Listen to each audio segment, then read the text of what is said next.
Good evening. This is John Milburn for Laws 12062 Alternative Dispute Resolution. We're into week 4 and we're dealing with mainstream mediation issues of ADR issues of mediation and conciliation. Continuing on from where we left off last week, I'm going to share the screen and we'll look at a PowerPoint presentation. So here we're dealing with the alternatives and understanding the ADR process. You'll recall in your text, David Spencer identifies a list of ADR options from the most informal and consensual to the most formal and non-consensual. I think that's on page 3 of your text. Keep that handy and think about the type of ADR process that you believe would be most appropriate in individual circumstances. There are 3 broad types of ADR processes. Now, when it comes to advising clients in relation to ADR options, ADR process, being trained as an ADR practitioner is a great advantage because you understand the process, you understand what the mediator or conciliator is trying to do. But always, when advising clients, the threshold question is litigation the most suitable method of dispute resolution? Or can the matter be resolved through alternative dispute resolution? If the answer is yes to that question, you need to go back to the earlier material and consider which of the 14 or which of those 14 would be most appropriate. That means understanding the ADR options in order to provide appropriate advice to your client. Now, here we can talk about, if you like, a philosophy in ADR and advising clients. I call this leading by example. And we find that some practitioners in law, particularly if I could say old school, think of litigation as it were, the be-all and end-all. Possibly some negotiation beforehand, but very quick to pull the trigger and initiate an application or a claim in relation to a dispute. That's increasingly not the option, and many practitioners are now looking at ADR options. But in order to promote ADR, you need to understand it and then adopt a positive attitude towards it. So by that I mean that you need to have a demeanour and an attitude that will influence the behaviour of your client. In other words, if you're dismissive of ADR, then it's likely your client will become dismissive as well. If you enthusiastically embrace the ADR option, so too may your client. But whatever you do in terms of providing advice to your client, remember to protect your interests and the interests of your employer. That means obtaining written instructions from your client. Now, those instructions may be to proceed with ADR, to instruct you to proceed with a particular type of ADR, let's say mediation, and then within the context of mediation, to provide instructions as to the type of mediation that you believe would be appropriate. Is it, for example, evaluative or facilitative? So within the context of ADR, you need to be more specific. Conversely, if your instructions are not to proceed to ADR, then you need to record the fact that you have at least provided that option. You see, what you don't want is a situation where, after spending 12 months and $100,000 on legal fees, the matter settles on the doorstep of trial or within the first few days of trial, and your client then says something to the effect, "I wish we'd done this a year ago. I could have saved a lot of time and effort." You don't want that client then complaining to the Legal Services Commission that you failed to advise of options in relation to early alternative dispute resolution. This is not just something that is good practice, this is a statutory obligation. So within the context of Commonwealth disputes, Remember the Civil Dispute Resolution Act of 2011, which provides that the object is to ensure that as far as possible, people take genuine steps to resolve disputes before civil litigation is initiated. That's section 3. At a state level, think about the Uniform Civil Procedure Rules in Queensland, counterparts in other states and territories. Section 5 provides the philosophy of the overriding obligation of parties in the court to facilitate the just and expeditious resolution of the real issues in civil proceedings at a minimum of expense. And Chapter 9, Part 4, which contains sections 313 to 351 inclusive, deals with court-annexed alternative dispute resolution processes. We'll talk more about that later. So within the context then of ADR options, remember that you have now legislative requirements to consider resolving the dispute at an early stage in a just, expeditious and timely, cost-effective manner, and in civil disputes specifically to take genuine steps to resolve the issue before you institute proceedings. If you fail to properly identify the options and obtain appropriate instructions, informed instructions from your client, then it's likely that you haven't fulfilled your duty in that regard.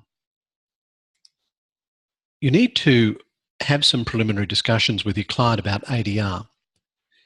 Now that involves a few things, not just how about we consider mediation? Do you think that's a good idea? No, typically clients will say something like, no, mediation's a waste of time. He or she, they're just hopeless. They'll never talk. They're very unreasonable. Things of that nature. So just bear in mind that dynamic. And when you're dealing with issues to do with ADR, you need to have candid discussions about costs and litigation risks. You need to consider the best dispute resolution process. And one of the ways to do that is to run a mock presentation of your case, even at an early stage. Say, okay, you don't want to go to mediation, you want to go to trial. Let's look at what we've got now. Let's consider the evidence that we have available to us at the moment and see how this might pan out. Often, when you attempt to present your case, it may not be as good as your client thinks it is, particularly if you adopt a counterpoint argument of presenting your opponent's case at the same time, which leads me then to genuine reality testing. By that I mean you are asking your client to genuinely consider realistically their options, the state of the evidence, and where they are at this stage. It also involves asking questions about what the client would wish to do if they were not litigating and how they would wish to spend the money that they're going to spend on litigation if they weren't doing that litigation or involved in that litigation. When you're preparing for a mediation or conciliation or any form of ADR process, you need to consider the evidence that you have. You need to consider what evidence you have, what you need to obtain, and when and how to do so. In other words, the better prepared you are for an ADR session, the more likely that you are to be successful. Very often, I find that practitioners don't have candid discussions with their opponent and the ADR practitioner prior to the event. There is a dynamic where people are almost resigned to the fact that they must go through the motion of mediation or conciliation, and the instruction is essentially, look, turn up, I'll meet you there 5 minutes beforehand, and we'll just take it from there and see how we go. All right, we'll see you then. There's a lot more to it. And one of the things that you can do as as a lawyer representing a client in the ADR process is talk to your opponent, talk to the ADR practitioner about a few specific things. Now, number one is, what type of session do you think would be appropriate? I like face-to-face sessions where everyone is in the same room, at least at the start, and we may have private sessions throughout the session. but it may be that a telephone or an audio-visual or a shuttle session would be more appropriate.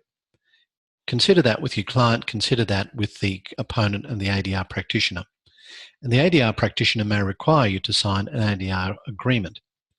Very often when I'm doing at the intake stage, I'll meet with the parties privately and run through some of the process and obtain some information.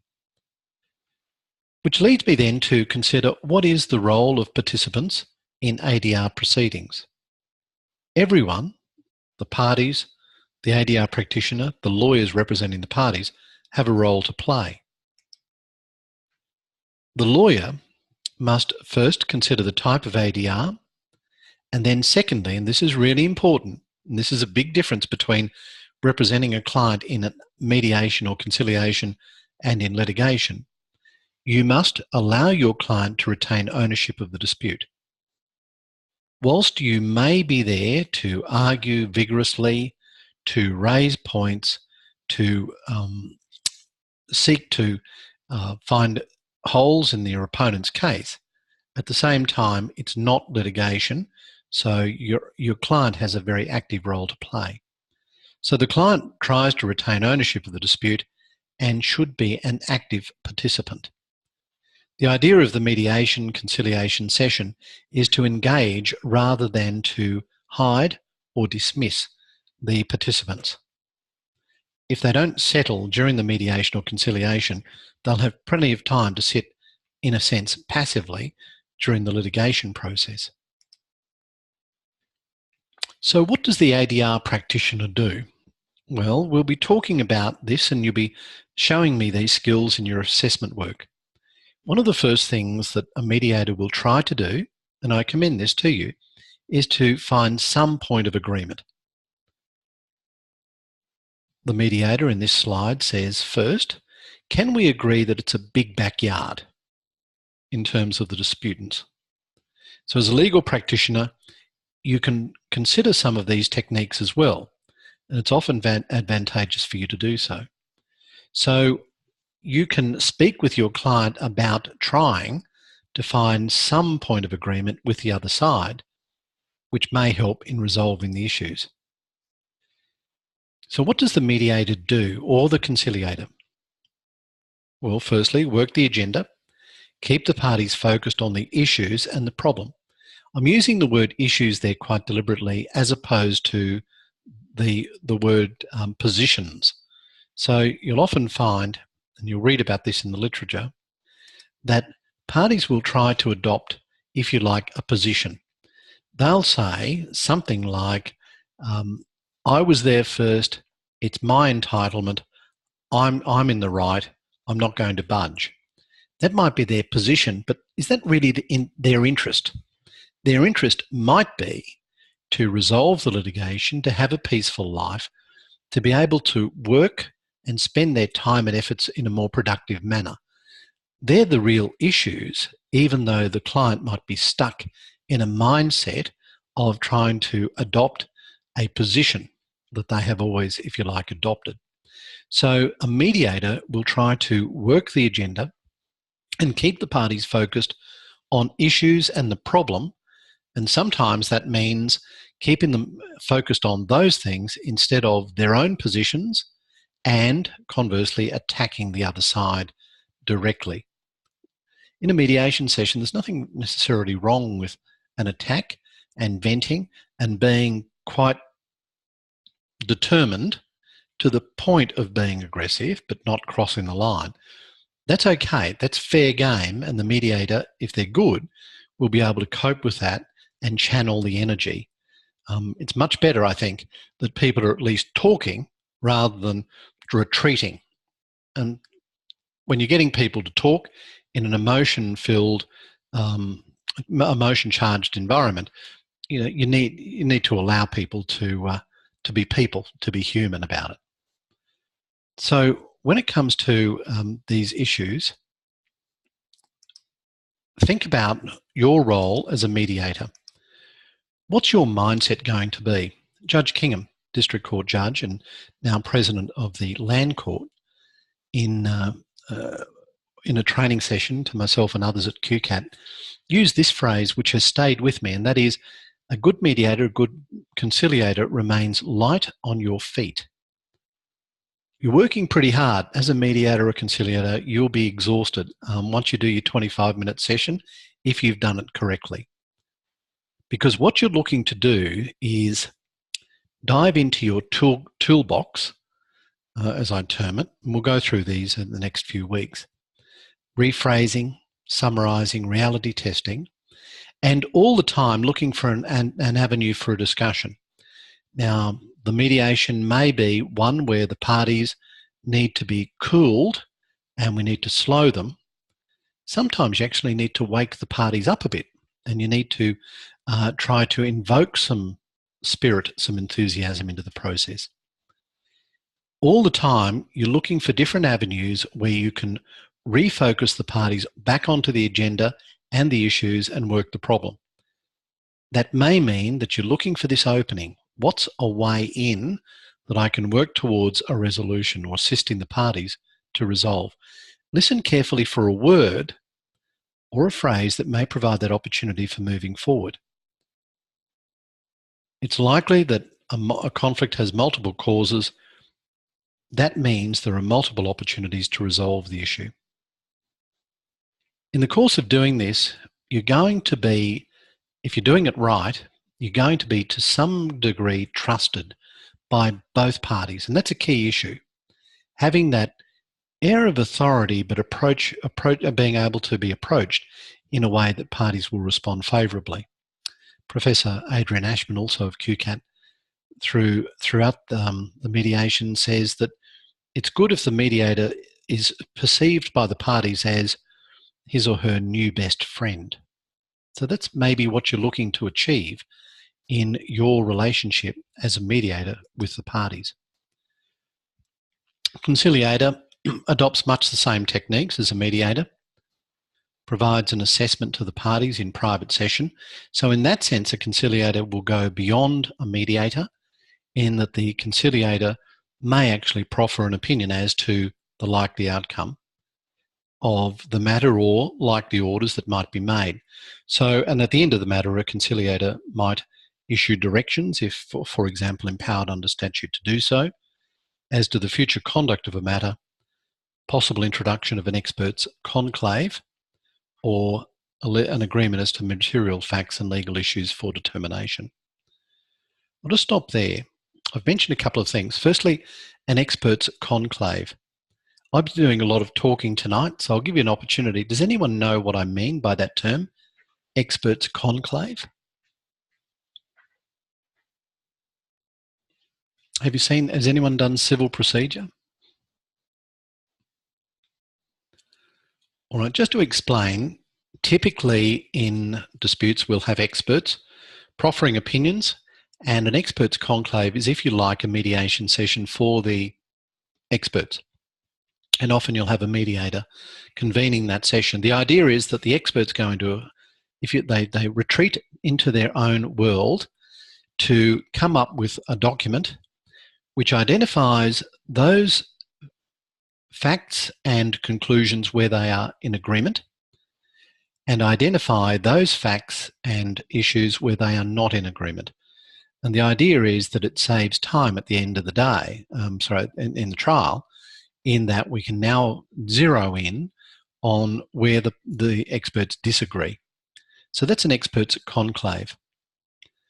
Also, in your mediation or conciliation session, if you find that you're not able to resolve the issue entirely, what you can do is work towards a partial agreement. This is really important. So a partial agreement would be where you identify that the parties should make the most of the session by coming to an agreement as to the material facts, where they agree, where they disagree, and possibly the legal issues for determination by the court or the tribunal at a hearing, so that as a result of the mediation session or the conciliation, whereas you may have had a 3-day trial, by agreeing on material facts and the legal issues that are really important, you might be able to reduce it to a 1-day trial. So that's a very effective way of using the mediation and conciliation process appropriately. Okay, any questions so far? You're all doing well, but are there any questions, comments? John, just in Yes, Nicola? regards to that conclave you were talking about, Mm-hmm. does that rule run within mediation, or is that generally run within conciliation, because conciliation deals more with technical aspects? It can be both, but you're probably right. Probably conciliation in a more general sense, but it can be both. And have a look at the UCPR. It's got some specific rules about the experts conclave. All right, thanks, John. Thanks, Nicholas. All right, so let's continue then. I'll share the screen.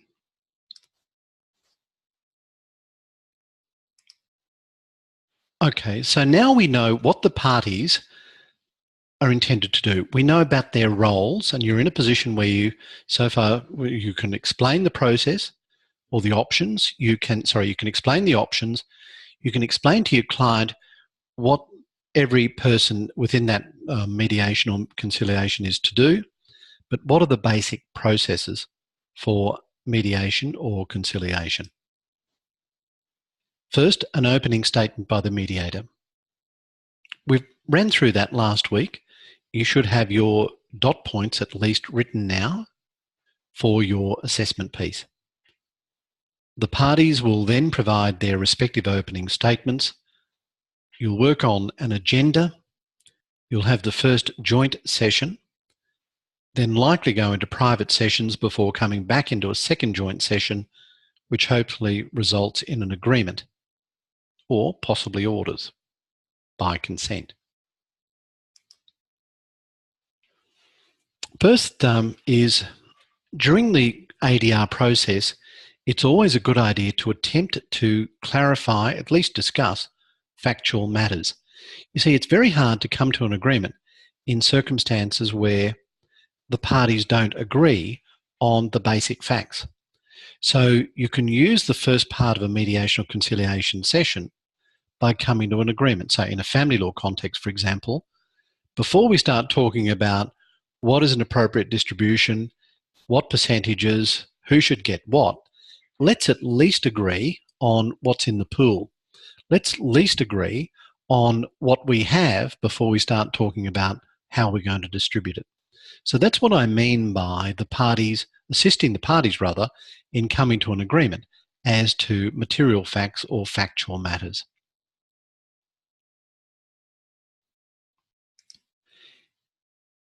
People look at things from a different perspective. So on this slide, we have a pretty famous parable, the blind men and the elephant. So here we have 6 observers, all blind, trying to describe an elephant from their own individual perspective. One describes it as a rope, another as a wall. Someone holding a trunk says it's a tree. Someone a fan, a spear, or a snake. And that's obviously an extreme example, but it's nevertheless realistic in that everyone looks at things from a different perspective. And part of your role as a mediator is to try to come to an agreement on basic facts and at least ensure that the parties have an opportunity to look at things from their opponent's perspective and consider the way in which they look at facts from their perspective, which is a bit of reality testing. Now let's talk about some of the difficulties. One is dealing with a hardball negotiator. We see this all the time. Yuri, in Getting Past No, suggests a technique. Name it and disarm it. In other words, recognize the tactic. You've got a hardball negotiator who's really being, if you like, almost bombastic. Recognize it for what it is. Stay calm. Recognize your own triggers as a mediator or conciliator or as the lawyer for the opponent. And as Yuri says, put on your radar but not your armor. And sometimes naming the issue at stake using your reframing skills and seeking an agreement on how to move forward is a good idea. That's all very well, but how's that going to help us to resolve the issue? Put it back on the person who's a hardball negotiator. Sometimes we see veiled threats. So sometimes it might be a statement that is at best, if you're generous, a prediction, but most likely it's a veiled threat presented as a factual statement. If you stop selling my ice cream brand in your fish and chip shop, you are going broke within 6 months, guaranteed. Well, it's clearly a nonsense statement, but delivered as if it's a factual statement. So as a mediator or conciliator, how do you deal with that type of thing? Well, quietly, calmly, perhaps you could ask for evidence to support that statement. That's interesting, Bill. I understand you're very keen to promote your ice cream. It's a great product, I'm sure. But what evidence do you have to support that statement? Can you give me some examples of where this has happened before? Invariably, you'll have a response, well, I haven't got anything to back it up, but I just know it. In which case, they're starting to backpedal and they're starting to realize that their statement is inappropriate, unrealistic. This is one that you'll face all the time in ADR sessions, personal attacks, aggressive people that want to go for the jugular. How, as a mediator or conciliator, do you deal with that? And if you're on the opponent, if you're representing the opponent, how do you deal with someone like this coming at your client or maybe even at you? With difficult personalities, you sometimes need to absorb the pressure. Be prepared to take the hits. Stay calm and don't scare the monster. Don't react or abruptly terminate discussions, but rather, and this is tough, try to use reframing skills. At the same time, you're avoiding direct criticism, you're perhaps recognizing their strengths and their achievements, but trying to explain the consequences of the aggressive behavior. That's hard because you've got to take that aggression, reframe it, and then send it back in a positive manner. Okay, so preparing for ADR. So now we've talked about the options for ADR, what everybody does. We've talked about the process. How do you best prepare for ADR? And this is as a mediator, but also as a lawyer representing a party going into a mediation or a conciliation session. Think about the likely conduct of the ADR. There's very little realistic prospect of success if you fail to prepare well. As I mentioned before, people will say, look, there's nothing you need to do, just turn up, we'll see how it goes. Preparing, in some degree, means acknowledging that many disputes are because of mistaken, poor, or accidental communication. I'm going to ask you to work a bit here now. So just in this context of communication problems, what basic rules can you tell me about poor communication? What are some of the things that lead to poor communication? If you can identify them, you're in a better position to try to deal with them. All right, poor communication. Any thoughts? Wrapped up in the making assumptions. Very good. So if you're, as a technique, it might be a good idea to say, okay, so what assumption, be direct, what assumptions are you working on? And this is, poor communication is very closely aligned with conflict. Miscommunication, people missing the mark. Sometimes there's a lack of information. Closed body language, says Monique, thank you. And Diane says, may not have all the correct information. That's true. So lack of information, lack of correct information is very common, very important you deal with that. Sometimes power imbalances. Communication might be hampered by a person who is relatively timid and feels unempowered. So your role as a mediator or conciliator is to try and redress that power imbalance. Sometimes people may have language problems or capacity problems. They may not be able to function as well as as their opponent. And at the same time, people are always tied up with issues to do with emotion, anger, distrust. They all come into play. So when we talk about lack of communication, we need to identify some of the communication problems that may occur and be in a position to deal with those. Preparing for the session means that you anticipate opportunities and you anticipate impediments. So it means thinking through the process. How can we resolve this? What are some ways that we can work things that exist to our advantage, and how can we deal with impediments? So for example, if it's a commercial dispute, you've always got to prepare by thinking about tax implications. Don't find yourself in a situation where you have encouraged your client to come to an agreement, you've documented the agreement, money changes hands, and then someone says, oh, okay, now of course there'll be a tax implication as a result of that. So you've got to consider these as opportunities and impediments before you go into the session. So how do you prepare well? Firstly, as far as your client is concerned, now I'm talking about a party that is representing a client going into a session, make sure that the client understands the process, is able to attend in person, and importantly has authority to settle the dispute. And ensure your evidence is sufficient. Have you obtained witness statements? Do you need to obtain an expert report? Do you need the experts conclave that we talked about before? So check that your evidence is up to scratch. And those first two things sometimes are best played out through reality testing and role-playing with your client before you go in. Before you go into the ADR session, I strongly recommend that you consider preparing a mediation or conciliation statement.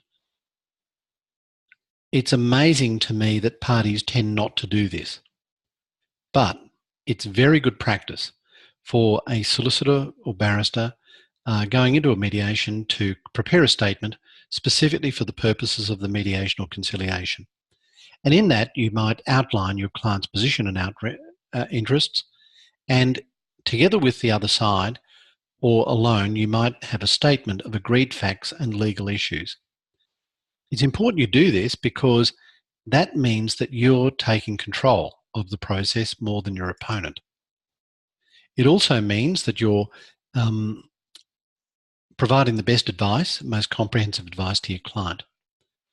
In preparing for the ADR session with your opponent, you might, or alone, try to come up with an agreed statement of facts, a list of facts in dispute, and a list of legal issues in dispute. In other words, you're not just going in and allowing things to happen. You're taking control, you're being efficient, and you're understanding and being able to document your client's case. So what you're trying to do is reduce the length of any trial, decrease the legal fees to your client, and potentially increase the prospects of successfully claiming costs. You might want to draft directions that you believe are appropriate for the ongoing conduct of the litigation, a bit like you would do if you're going into a directions hearing. You need to undertake a risk analysis with your client. To do that, I recommend you prepare a document. You can reuse this for different clients, and in the risk analysis document, what you're trying to do is identify the legal risks, the commercial risks, and the personal risks for the client. So, do you understand what I'm getting at here by this risk analysis before you go into a mediation session? What we've said, yes, Declan? Oh, sorry, John, it's Monique. Yes, Monique. Oh, sorry, Nicholas. I just wanted to confirm that the last few slides related to where you're acting in as a a legal representative capacity, not in a mediator's capacity. Is that right?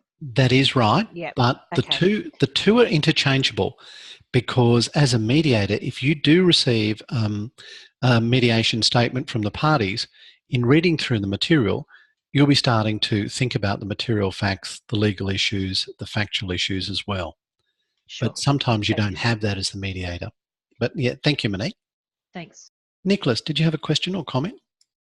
That was my exact question, John. I Okay. just wanted to clarify. So thanks, Monique. Well done. Thank you. All right, good. So, I've and Faith as well. So, I've suggested that if you're going to represent a party going into the ADR process, you need to undertake this risk analysis with your client, and I've suggested that you come up with a document. So let's see what I've got in mind in that regard. So your document might include some prompts. This might help you as much as your client. So you're looking at this case that you've got, and you're asking yourself, and perhaps relaying to your client, is the law clear on this issue? What realistically are your prospects of success? Are the facts clear? Will your client come up to proof? Will all your witnesses be available? Does the other side have the evidence that is disadvantaged to your client and likely to come up to proof? And can I rely on an external objective standard? For example, Red Book for a car valuation. So, and from your own personal perspective and the perspective of your employer, if you're employed, how are you going to recover your legal fees? So don't always think of it purely from your client's perspective. You've got to be commercial about it as well. So the risk analysis is something that you do with the client. So if, for example, if you say the law is not clear here, it's 50-50, what are your prospects of success? Well, we don't have our evidence is not as good as it should be. So realistically, we might be 30%. So your claim might be $100,000. And by simple maths, I guess you're saying, well, if the claim is $100,000 and we're a 30% chance of winning, well, then maybe $30,000 is our threshold. And you're discussing these sorts of things with your client. You're taking costs into account, risks into account, and coming up with some strategies. You may not necessarily disclose that at the outset of a mediation, but at least it will arm your client with better information, and there's less chance of a client coming to an agreement at the spur of the moment and then phoning you the next day to say, I'm really not happy about that agreement. By going through this risk analysis with your client beforehand, you're prepping your client and you're minimizing the risks of them being dissatisfied with any agreement that you come up with. So in preparing your client, you need to consider commercial risks, and you need to ask some questions, and you're under legal obligations to make disclosure to your client, for example, in family law. So what are the legal fees to date? What are the likely further legal fees? What are the prospects of a court making a costs order? What are the likely additional fees for experts, etc.? If the matter does not settle, what's the opportunity cost to your client? It's a question that I think a lot of lawyers don't ask, but I think it's perfectly legitimate. Okay, so if you don't settle this, how many hours do you think you will be personally engaged in working this case? Forget about me, the number of hours that I'm going to use and my cost, but how many hours is it going to cost you? And I'll bet your client has not thought about that. And if you ask for a figure, they may say, all right, well, on reflection, what needs to happen? It prompts the discussion for you then to say, okay, well, here's what will happen in the future. Here's what I need you to do. The client then might be in a position to say, well, I think that might be 100 hours of my time. Okay, what would you do with that 100 hours if you weren't involved in litigation? And what cost can we put on that? So it provides you with an opportunity to come up with a better way of reality testing with your client. Does your client have issues associated with the public hearing? So your client may have issues to do with reputation, commercial relationships, etc. And that's all part of proper preparation of your client for an ADR session. However, it's not just for the practitioners that are advising a client. These are things that, as a good mediator or conciliator, you're thinking about before you go into the session as well. You're ready to ask these questions and pose them as part of good reality testing. Hopefully, the party has already thought about these things, and they should be if they're well advised. But as an ADR practitioner, these are the sorts of things that you want to jot down so that you've got them in your toolkit. Preparing your client invites you to consider the personal risks, the stress on them, on their relationships, the stress on those that are close to them, the effect on home life, time and money, work performance and health. You don't want a situation where a client wins and then loses so much more in terms of lost relationships, employment, time, money, and their own health deteriorating, all for the sake of winning. These are things that you discuss with your client before you go into the ADR session. And if you're the ADR practitioner, you certainly raise these issues as means of trying to break a deadlock or encourage the parties to come to an agreement. Then, as part of the process of preparing, you're asking the client, okay, what are we going to do? Will you speak? Will I speak? How are we going to extend offers? Are we going to open with an offer in our opening statement? So sometimes you come up with a checklist, and so that checklist is, what are the issues for your client? 1, 2, 3. What are the issues for the opponent? Often overlooked. Think about it from their perspective. What does your client want? 1, 2, 3. What is your client's best alternative to a negotiated agreement, or your client's worst alternative to a negotiated agreement? Brainstorming, we'll talk about that later, and try to identify improvements in your client's life if it is settled, financial, emotional, health costs if it's settled, and conversely, those costs if it is not settled. Having a little chart like this is not a bad way to take instructions, and it also protects you in the case of things going badly with your client. You can at least say, well, we considered these aspects and you went into the litigation knowing that these were the likely costs to you. So now we're at the stage of participating in the ADR session. And the ADR practitioner, this is you now, in the mediation or conciliation, you're building this toolkit, you're building this reservoir of questions and techniques to assist the parties in coming to a resolution. So you might ask questions, why hasn't this matter settled so far? What would help to settle this today? What risks do you face if the matter does not settle? And what would you like to get out of today? So, for example, if you've got one of those particularly aggressive parties, you know, we had the caption of that monster, that lion-type monster, pure aggression, pure position, questions like that. Well, okay, I appreciate you're upset, you're angry, but why hasn't it settled today so far? And what would you really like to get out of today? So these are things that you might do as part of your preparation for a mediation or conciliation session. Again, I'm conscious I'm doing a lot of talking. Thanks for your patience. Any questions at this stage? All good? All right, I'll continue.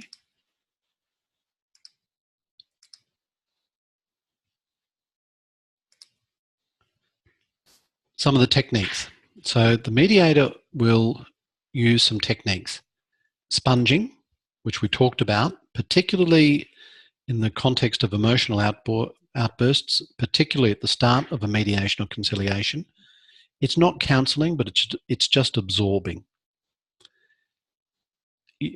Active listening and acknowledgement, asking open, exploratory, clarifying questions, summarising, using silence, asking questions for reality testing, encouraging the parties to generate options and solutions, brainstorming. We haven't talked much about, so brainstorming is where it's a technique that you might use if you get to a point where you're almost dead in the water. Things just aren't moving, the parties aren't moving. We're just about, you're 5 minutes away from one of the parties saying, well, clearly we're not going to settle, so we might as well just go to court, and they walk out. So what do? You can be honest with the parties, and you can say to them something like, I need your help. See, at this stage, you're their new best friend. And your new best friend is saying, I need help. And the parties will then sometimes look at you and they form this almost common intention to help you. It's sort of like, okay, you've tried really hard here. I can see we're not getting anywhere. What help do you want from us? So now they're on the same team helping me. I said, we need to brainstorm. What we're going to do is think about any option that we could possibly consider that may result in a resolution. It doesn't matter how silly it is. This is all just within the context of the mediation. It's all confidential, but help me. Let's generate some options that might assist. And as a result of that, and I usually, if I'm doing this, I might say, look, let's just fire them out as quickly as you can, just any options at all, and we'll just get them down. Sometimes you come up with an agreement through that because they realise that there is this option for an agreement which is not strictly in accordance with their dispute, but somehow helps to resolve the issue. So that's the use of brainstorming as a technique. Other things that you can do relate to reframing, which is the detoxification technique.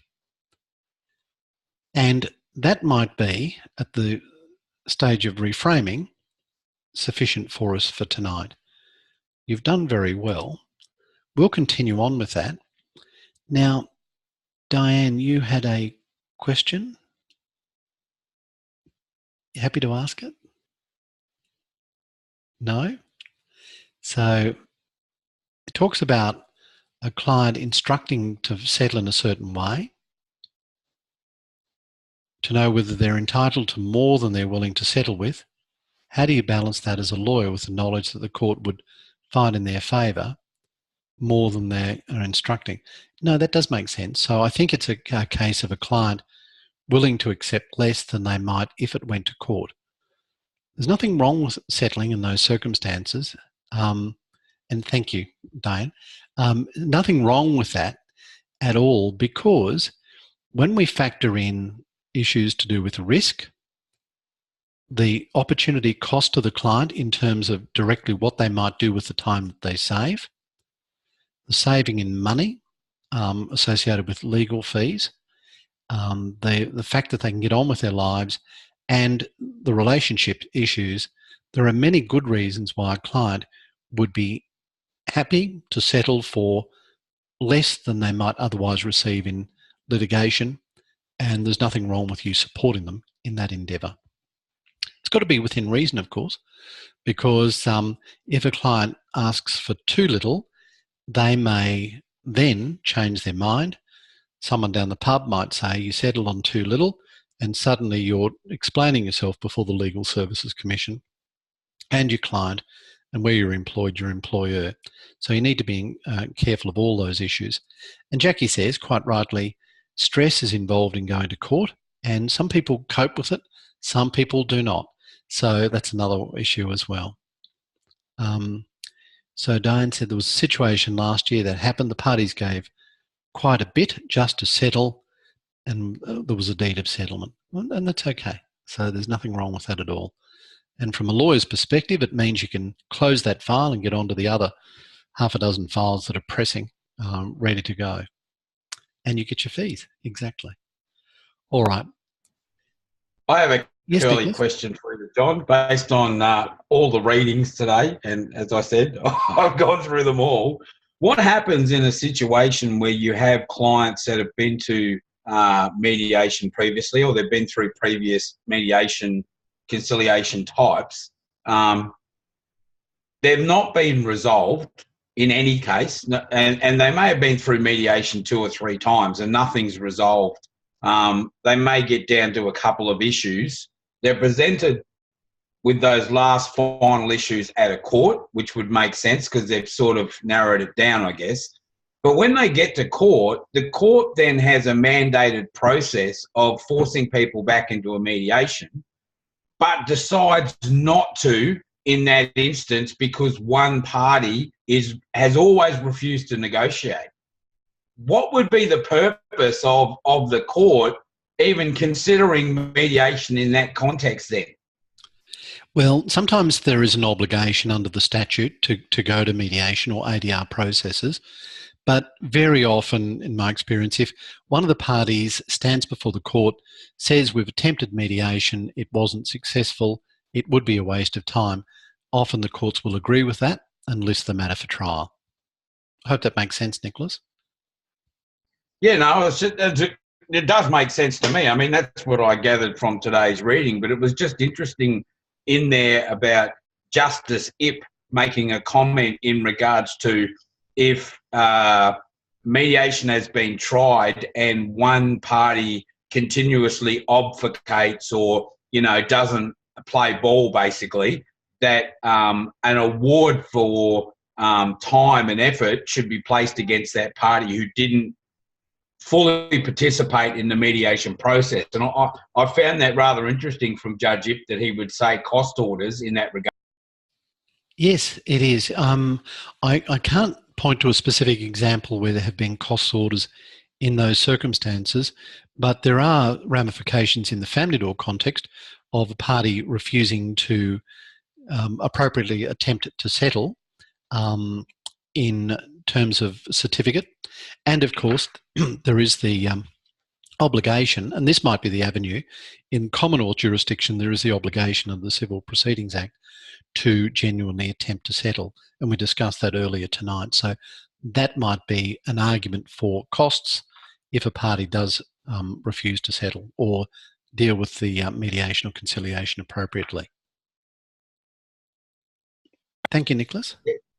No, I agree with you. I just thought it was interesting that comment from Justice Ip. It sort of throws a whole new perspective on the dispute resolution process and whether, if it's mandated by the court, is it really the parties coming to an agreement, or are they just agreeing to follow the rules of the court because that has to be done? And there was that whole section in today's textbook, the second half of today's reading, that discusses whether that process is really conciliatory or whether it's being forced. And if it is being forced, what's the outcome of that really?